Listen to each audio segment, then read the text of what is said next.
back to Motivational Catch Up with myself, Jazz. Thank you so much, guys, for joining me today. So I get a lot of questions across my social media platforms, and one of the questions that I came across was, how do I keep myself motivated and inspired? So my response to that was, and still is, that it's through people's stories and of course along and across side with other things as well. So today, guys, I've decided to share with you the story of a self-driven, determined, young, self-taught ballpen artist who goes by the name of Katli Mahoban. So guys, before I give you the brief of his story, following my video will be his video. I kindly do ask that you do watch his video so that you can meet the face behind the story. Then and now tell all. So the 28-year-old grew up in Indonesia South with his father, his mother, as well as his older sister. So the family grew up with a couple of financial difficulties. However, to try and make ends meet for the family, his father was a long-distance truck driver. So even though he was never at home most of the time and would only go back on alternate weekends, but fortunately enough for them, it never affected their relationship as a family. So years went by and Katli lost his mother at the age of 8. Guys, we all know the tragedy of losing a parent at a very young age, let alone whatever age you're in, but it's very painful to lose a parent. So this brought on personal challenges to him, setbacks for the family, as well as a lot of trauma. So Katli's sister then decided to move out and move in with Katli's grandmother from his mother's side, and he remained and stayed at his father's house. So a year later, Katli's father then decided to remarry, and this is when he brought in Katli's stepmother as well as his stepsister. So at this time, guys, Katli was hopeful of maternal love, another chance at maternal love, and he wanted somebody that he could interact with on that level. Nevertheless, the stepmother took this to her advantage in the most horrific way ever. She ill-treated him. She would make him sleep outside. She would starve him, deprived him of any freedom around the house, and just never accepted him as her own. So Katli then decided to bring this to the attention of his father. However, it fell onto deaf ears. So at this time, guys, Katli had no voice. He had no one to turn to. He was going through what he was going through, and I mean, at the end of the day, he could have decided to resort to drugs or get involved in crime, whatever the case may be. But to escape reality, he used a simple pencil and paper. He drew. That's how he expressed his feelings. He expressed his feelings through drawing. So years went by, and because of this traumatic and depressing upbringing, it impacted his education. So he got to grade 9 and he failed his grade 9 twice. So after he failed his grade 9 for the second time, this is when he started feeling suicidal, questioning himself as to what he did to deserve such, and would his dream ever come true, because now he knew that he had a gift.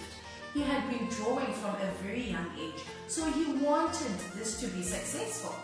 So he then decided, in order for him to meet up with his dreams, in order for him to be successful, he needed to move out of this toxic environment.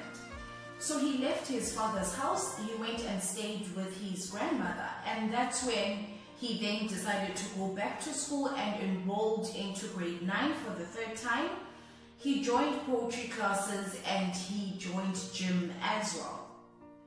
So things started looking up for him. He was still continuing with his drawings, and he graduated from using a pencil to teaching himself to use a ball pen, which is fantastic.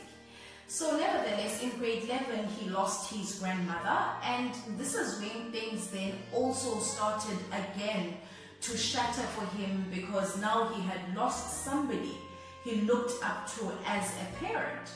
So he pursued and he continued until he completed his matric year, which is very good of him. Until he continued and passed his matric year, and he then approached his father for finances to move forward. Nevertheless, his father then refused to assist him in any way.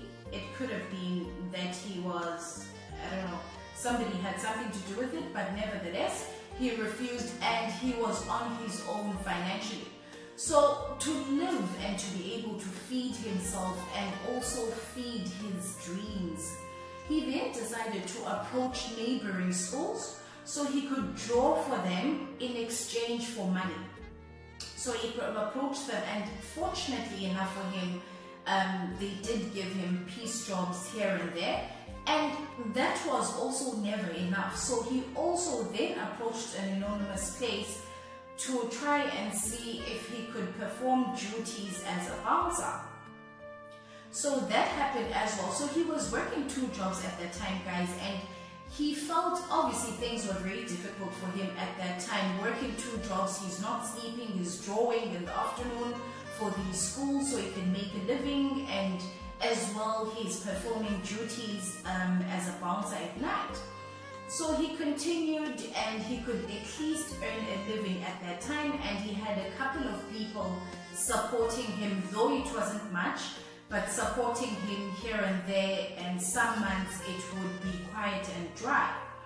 So last year, 2019, he was then stabbed on the neck performing his duties as a bouncer, and that's when he closed that chapter. So nevertheless, guys, through all the trials and hardships that he went through, he still persevered. He kept his eye on the future appointment. He kept on going, and he never gave up on himself, because he knew that he had a gift, and one day he will look back and it will all be in the past.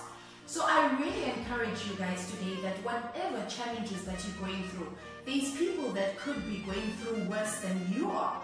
So keep on going, keep your eye on the future appointments, and forget about what's going on with you at that time.